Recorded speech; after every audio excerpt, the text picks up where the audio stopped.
Dagsana sa mga terminal ang mga kababayan nating nagbabalik Metro Manila kasabay o matapos ang holiday break.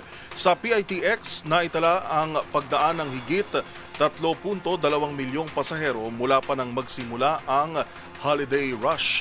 Kamustahin natin ang lagay ng mga terminal at pangunahing kalsada sa report ni Dustin Bayog.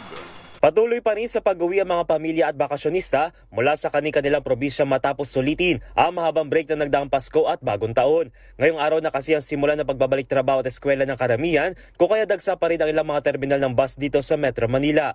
Kaninang umaga, nakaranas ng sunod-sunod na balikan ng mga bus ang terminal sa Sampaloc, Maynila na nagmula pa sa iba't ibang lalawigan sa norte at kahapon pa nagsimulang bumiyahe. Kabilang dito mga biyahero mula sa Isabela, Cagayan, Tugigaraw, Ilocos at Rojas na nagdulot naman ng pagbagal ng trapiko sa lugar.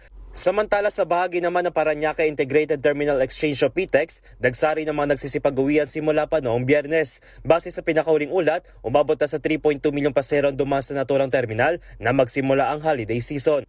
182,000 dito ay dumaan noong Linggo, habang kaninang alas 6 ng umaga ay nasa 20,000 passengers na ang naitatala. Buso dito nananatili pa ring overbook ang ilang biyahe, lalo na sa Bicol Region, pero may dagdag ng mga bus para naman sa mga walk-in passengers. Base naman sa update kaninang alas 9 ng umaga, maluwag pa rin makakadaan ng mga motorista sa kahabaan ng NLEX, maliban sa bagang pagtagal ng pila sa bahagi ng Mindanao Toll Plaza. Para sa MBC TV Network News, ito si Dustin Bayog ng DZRH TV.